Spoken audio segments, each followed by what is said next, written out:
नमस्कार, प्रवास साक्षी देख रहे हैं आप। आपके साथ मैं हूं अंकित सिंह। वक्त संसद डायरी का है। लोकसभा में विपक्ष पर देखे हमले के एक दिन बाद आज यानी बुधवार को प्रधानमंत्री नरेंद्र मोदी ने राज्यसभा को संबोधित किया। राज्यसभा की कार्यवाही 3 जुलाई को सुबह 11 बजे फिर से शुरू हुई, जबकि निचले सदन में पीएम मोदी के भाषण को लेकर एनडीए और इंडिया ब्लॉक के सांसदों के बीच नोकझोंक के बाद लोकसभा को मंगलवार शाम अनिश्चितकाल के लिए स्थगित कर दिया गया था। राज्यसभा में मोदी ने विपक्ष पर जमकर निशाना साधा। हालांकि राज्यसभा में प्रधानमंत्री के भाषण के बीच विपक्ष ने कांग्रेस के नेतृत्व में वॉकआउट किया। मोदी के भाषण के बाद उच्च सदन में राष्ट्रगीत की धुन बजाए जाने के साथ ही सभापति जगदीप धनखड़ ने राज्यसभा के 264वें सत्र को अनिश्चितकाल के लिए स्थगित करने की घोषणा की। आज राज्यसभा में क्या कुछ हुआ है बताते हैं। प्रधानमंत्री नरेंद्र मोदी ने राज्यसभा में कहा कि 60 साल बाद देश की जनता ने तीसरी बार किसी सरकार की सत्ता में वापसी कराई है, जो असामान्य है। मोदी ने कहा कि हम पर 1/3 सरकार होने का विपक्ष का आरोप सही है, क्योंकि अभी तो हमारी सरकार के 20 साल और होंगे और अब तक तो 1/3 ही हुआ है। उन्होंने कहा कि देश की जनता ने दुष्प्रचार को, भ्रम की राजनीति को परास्त कर दिया और भरोसे की राजनीति पर विजय की मुहर लगाई है। इसके साथ ही उन्होंने कहा कि संविधान हमारे लिए केवल अनुच्छेदों का संकलन नहीं, हम उसके एक एक शब्द और भावनाओं का आदर करते हैं। सुनिए मोदी ने क्या कुछ कहा। इस चर्चा को समृद्ध बनाने के लिए राष्ट्रपति महोदया के अभिभाषण को व्याख्यायित करने में आप सभी माननीय सांसदों ने जो योगदान दिया है, इसके लिए मैं आप सबका भी आभार व्यक्त करता हूं।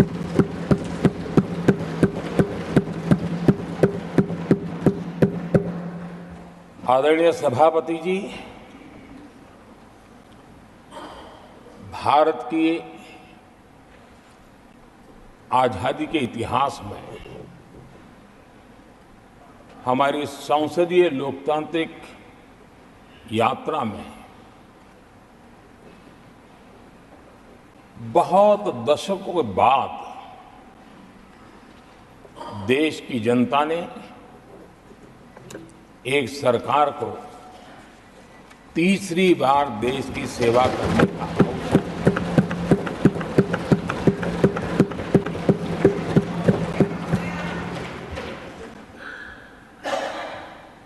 साठ साल के बाद ये हुआ है कि 10 साल के बाद कोई एक सरकार फिर से उसकी वापसी हुई है। और मैं जानता हूं कि भारत के लोकतंत्र की 6 दशक के बाद आई हुई घटना असामान्य घटना है। और कुछ लोग जानबूझ करके उससे अपना मुंह फेर करके बैठे रहे।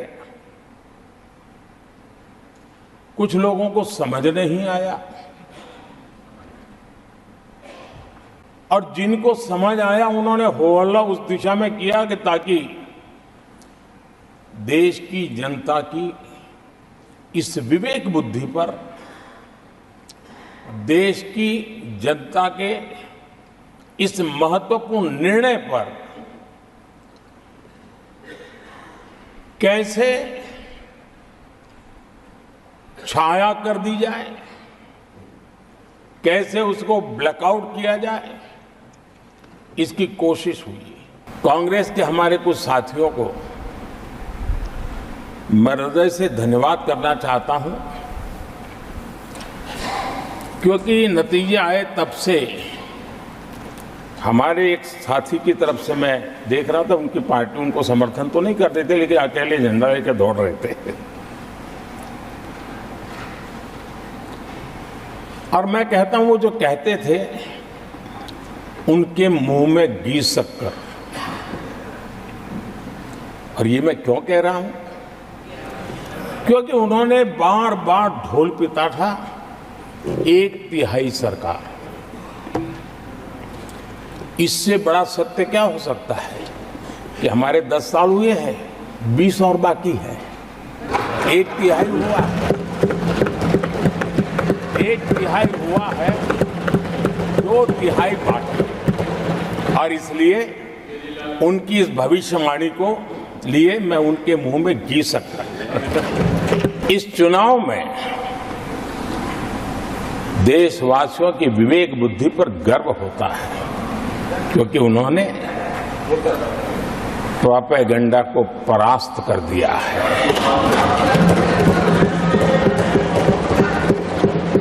देश की जनता ने परफॉर्मेंस को प्राथमिकता दी है।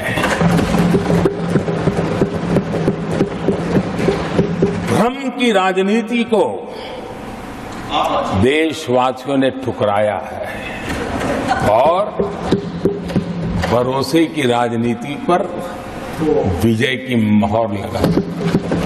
उन्होंने कहा कि देश की जनता ने हमें आदेश दिया है और हम भारत की अर्थव्यवस्था को विश्व में तीसरे स्थान पर पहुंचा कर रहेंगे। विपक्ष पर वार करते हुए उन्होंने कहा कि कुछ लोगों को ऑटो पायलट पर सरकार चलाने की आदत रही है, लेकिन हम परिश्रम में विश्वास करते हैं।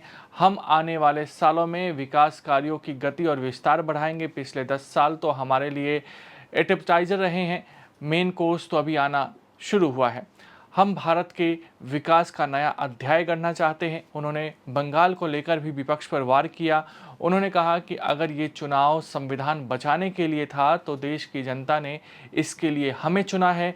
1977 के चुनाव ने संविधान बचा लिया था। आने वाले 5 साल मूल सुविधाओं के सैचुरेशन के,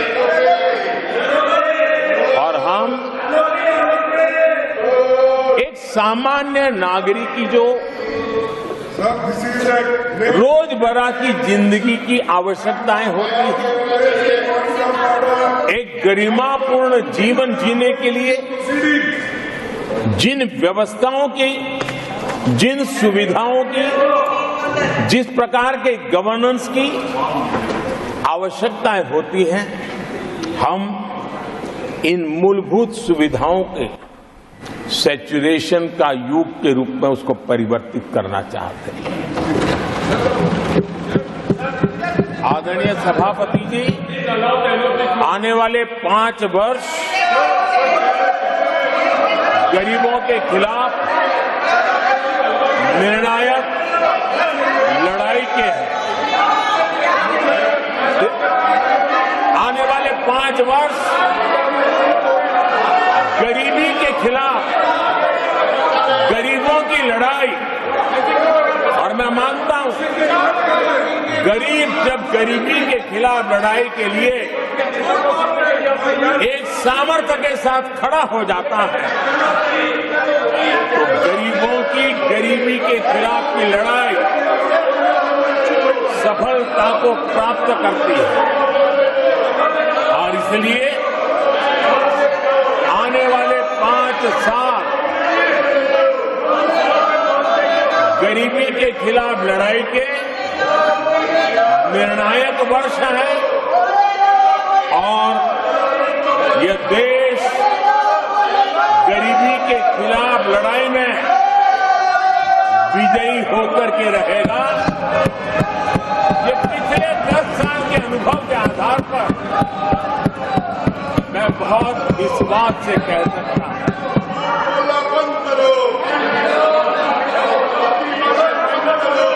आदरणीय सभापति जी, जब देश दुनिया की तीसरी बड़ी इकोनॉमी बनेगा तो इसका लाभ, इसका प्रभाव जीवन के हर क्षेत्र पर पड़ने वाला है। विकास के विस्तार के अनेक अवसर उपलब्ध होने वाले हैं और इसलिए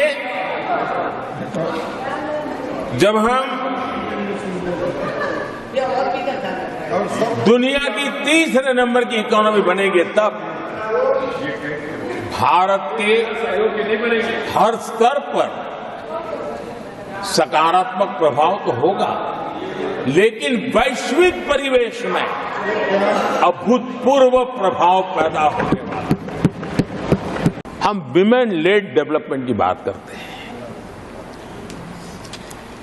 दुनिया के प्रगतिशील देशों के लिए भी विमेन डेवलपमेंट तो बहुत स्वाभाविक स्वीकार करते हैं, लेकिन विमेन लेड डेवलपमेंट की बात करते हैं तो उनके भी उत्साह में थोड़ी कमी नजर आती है। ऐसे समय भारत ने नारा नहीं, निष्ठा के साथ विमेन लेड डेवलपमेंट की ओर कदम बढ़ाए और महिला सशक्तिकरण का लाभ आज दिख रहा है, हर क्षेत्र में दिख रहा है और भारत की विकास यात्रा में वो कंट्रीब्यूट कर रहा है। मैं आदरणीय सांसद सुधा मूर्ति जी का आभार व्यक्त करता हूं कि कल उन्होंने चर्चा में महिलाओं के आरोग्य के विषय पर बल दिया था और उसका महात्म्य क्या है, उसकी आवश्यकता क्या है, उस पर बड़े विस्तार से उन्होंने कहा था। और उन्होंने एक बात ये भी बड़ी इमोशनल बताई थी कि मां अगर चली गई तो उसका कोई उपाय नहीं होता, फिर नहीं मिल सकती। ये भी बड़ी भावात्मक बात से उन्होंने बताया था। विमेन हेल्थ, सैनिटेशन, वेलनेस पर हमने 10 वर्षों में एक प्रायोरिटी सेक्टर के लिए आपने काम किया है। आदरणीय सभापति जी, टॉयलेट हो, सैनिटरी पैड्स हो, गैस कनेक्शन हो, प्रेगनेंसी के दौरान वैक्सीनेशन की व्यवस्था हो और इसका फायदा हमारे देश की माताओं बहनों को मिला है। आदरणीय सभापति जी, देश का दुर्भाग्य है कि ऐसे संवेदनशील मामलों में भी राजनीति जब होती है तब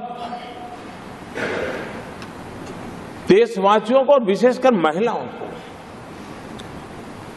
अकल्प पीड़ा होती है। ये जो महिलाओं के साथ होते अत्याचार में विपक्ष का जो सिलेक्टिव रवैया है, ये सिलेक्टिव रवैया बहुत ही चिंताजनक है। आदरणीय सभापति जी, मैं आपके माध्यम से देश को बताना चाहता हूं, मैं किसी राज्य के खिलाफ नहीं बोल रहा हूं, न ही मैं कोई राजनीतिक स्कोर करने के लिए बोल रहा हूं, लेकिन कुछ समय पहले मैंने बंगाल से आई कुछ तस्वीरों को सोशल मीडिया पे वीडियो देखा। एक महिला को वहां सरेआम सड़क पर पीटा जा रहा है। वो बहन चीख रही है, लेकिन वहां खड़े हुए कोई उसकी मदद के लिए नहीं आ रहा है, वीडियो बनाने में लगे हुए हैं। और जो घटना संदेश खली में हुई, जिसकी तस्वीरें रोंगटे खड़े करने वाली है, लेकिन बड़े बड़े दिग्गज मैं सुन रहा हूं कल से, इसके लिए पीड़ा उनके शब्दों में भी नहीं झलक रही है। इससे बड़ा शर्मिंदगी का दुखद चित्र क्या हो सकता है। और जो अपने आप को बहुत बड़े प्रगतिशील नारी नेता मानते हैं, वो भी मुंह पे ताले लगा करके बैठ गए, क्योंकि संबंध उनके राजनीतिक जीवन से जुड़े किसी दल से या उस राज्य से है, और इसलिए आप महिलाओं पर हो रही पीड़ा को चुपचाप हो जाए। आदरणीय सभापति जी, मैं समझता हूं कि जिस प्रकार से दिग्गज लोग भी ऐसी बातों को नजरअंदाज करते हैं, तब देश को तो पीड़ा होती है, हमारी माताओं बहनों को ज्यादा पीड़ा होती है। यहां कहा गया कि ये देश के इतिहास का पहला चुनाव था जिसका मुद्दा संविधान की रक्षा था। मैं जरा उन्हें याद कराना चाहता हूं, क्या अब भी ये फेक नैरेटिव चलाते रहोगे क्या? क्या आप भूल गए 1977 का चुनाव? अखबार बंद थे, रेडियो बंद थे, बोलना भी बंद था, और एक ही मुद्दे पर देशवासियों ने वोट किया था, लोकतंत्र की पुनः स्थापना के लिए वोट किया था।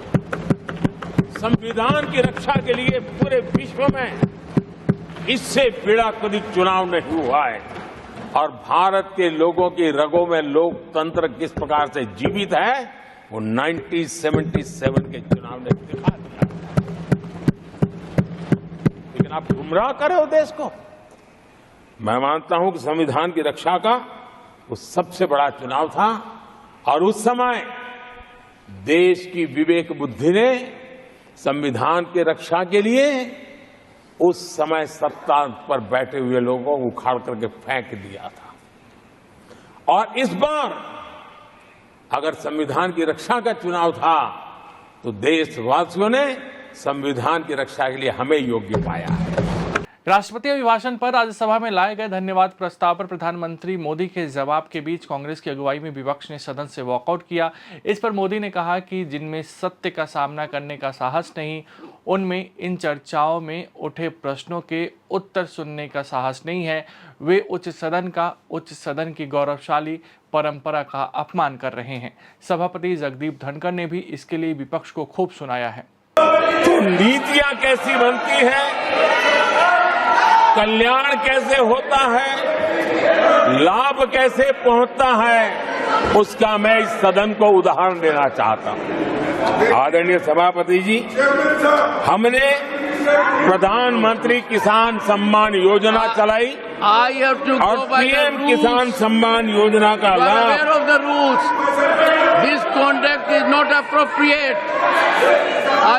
10 करोड़ किसानों को हुआ और सिर्फ 6 साल में हमने 3 लाख करोड़ रुपए हम किसानों को दे चुके हैं। आदरणीय सभापति जी,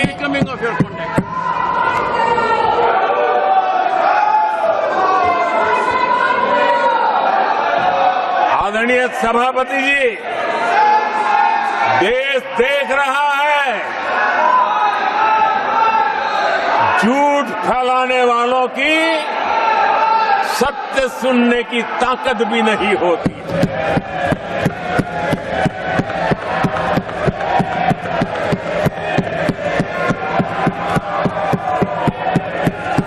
जिनका सत्य से मुकाबला करना, इसके लिए जिनके हौसले नहीं है, वो बैठ करके इतनी चर्चा के बाद उन्होंने उठाए हुए सवालों के जवाब भी सुनने की हिम्मत नहीं है। इन्होंने ये अपर हाउस को अपमानित कर रहे हैं। इस अपर हाउस की महान परंपरा को अपमानित कर रहे हैं। माननीय सदस्यगण, अत्यंत दर्दनाक, पीड़ादायक, अमर्यादित आचरण से देखकर मैं हूं। शासन तीसरे निरंतर लगातार काल में है। 6 दशक के बाद मैंने चर्चा की और मैंने अनुरोध किया कि प्रतिपक्ष के नेता को बिना बेरोक टोक बोलने का सुअवसर दिया। आज वो सदन छोड़कर नहीं गए हैं, मर्यादा छोड़कर गए हैं। आज उन्होंने मुझे पीठ नहीं दिखाई है, भारत के संविधान को पीठ दिखाई है। आज उन्होंने मेरा अनादर और आपका अनादर नहीं किया है, उस शपथ का अनादर किया है जो संविधान के तहत ली है। भारत के संविधान की इससे बड़ी अपमानित बात नहीं हो सकती। ऐसा कैसे हो सकता है? House of elders, the upper house, हमें देश का मार्गदर्शन करना है।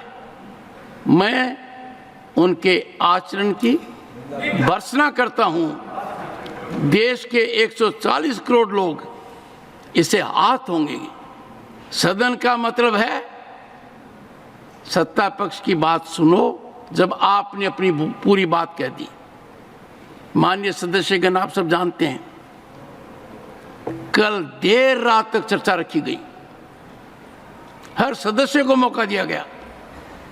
It is an occasion where they have challenged Indian Constitution.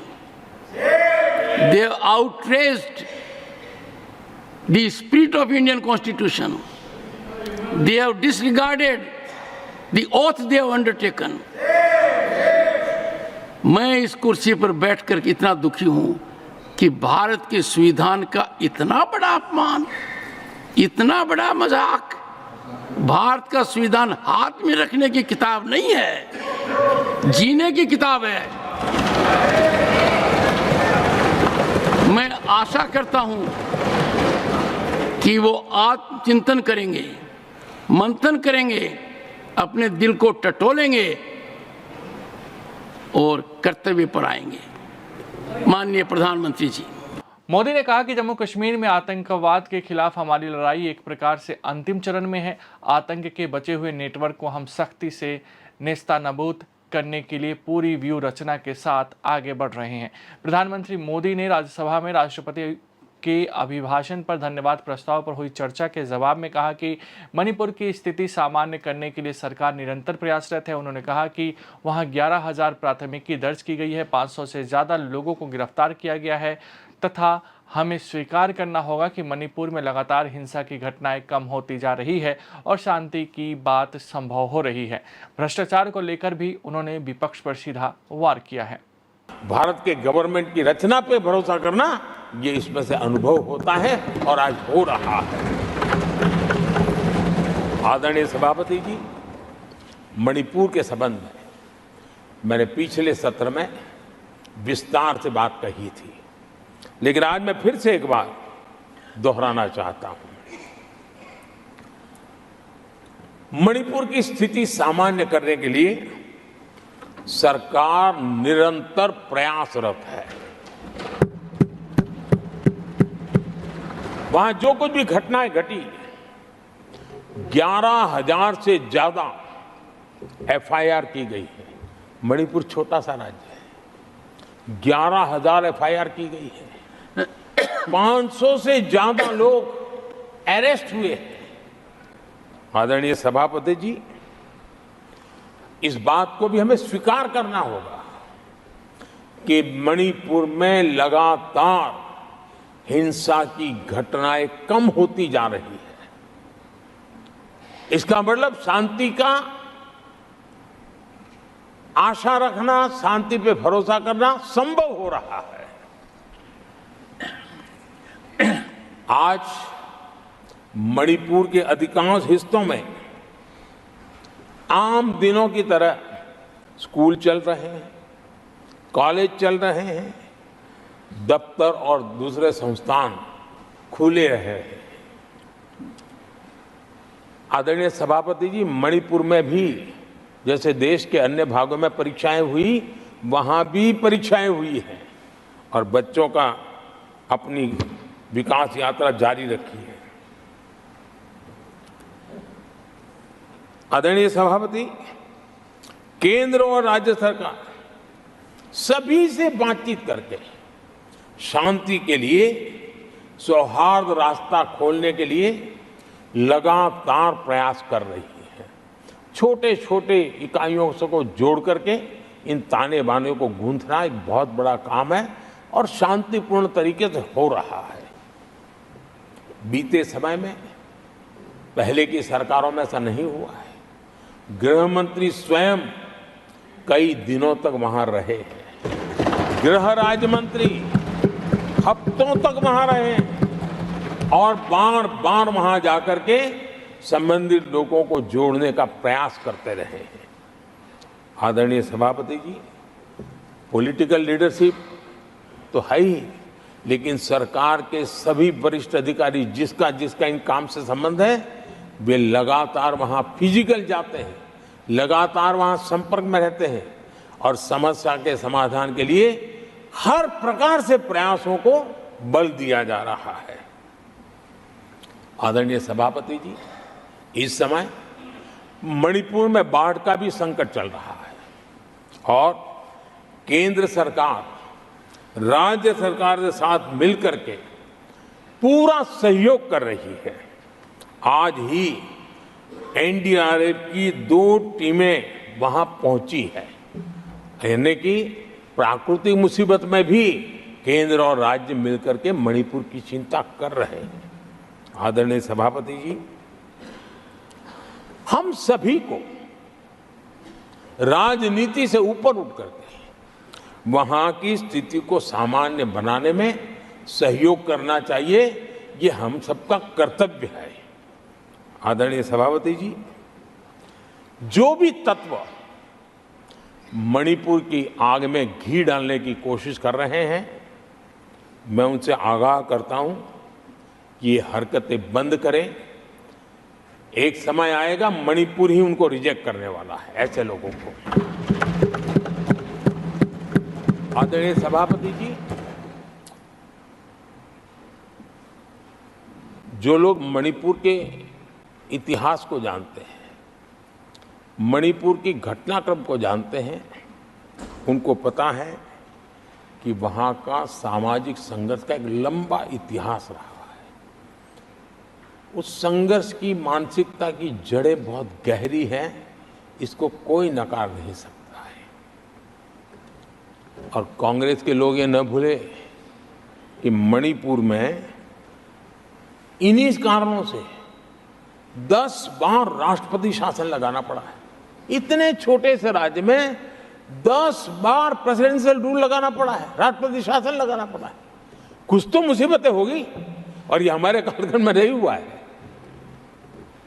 लेकिन फिर भी राजनीतिक फायदा उठाने के लिए वहां पर जिस प्रकार की हरकतें हो रही है, लेकिन भ्रष्टाचार के गंभीर आरोपों से घिरे लोग, ये कांग्रेस वाले भ्रष्टाचारी बचाओ आंदोलन चलाने लग गए हैं बेशर्मी के साथ। जिनको सजाएं मिली है भ्रष्टाचार में, इनके साथ तस्वीरें निकालने में उनको मजा आ रहा है। पहले ये लोग हमको पूछते थे, बातें तो बड़ी करते थे, भ्रष्टाचारियों पर कार्रवाई क्यों नहीं होती है? और जब भ्रष्टाचारी जेल जा रहे हैं तो हंगामा कर रहे हैं। क्या आप लोगों को जेल क्या भेज रहे हो? आदरणीय सभापति जी, यहां चर्चा के दौरान केंद्र की जांच एजेंसियों पर आरोप लगाए गए हैं। जांच एजेंसियों का ये सरकार दुरुपयोग कर रही है, ऐसा कहा गया है। आदरणीय सभापति जी, अब आप मुझे बताइए, भ्रष्टाचार करे आप, शराब घोटाला करे आप, बच्चों के क्लास के बनाने में घोटाला करे आप, पानी तक में घोटाला करे आप, आपकी शिकायत करे कांग्रेस, आपको कोर्ट में घसीट करके ले जाए कांग्रेस, और अब कार्रवाई हो तो गाली दे मोदी को।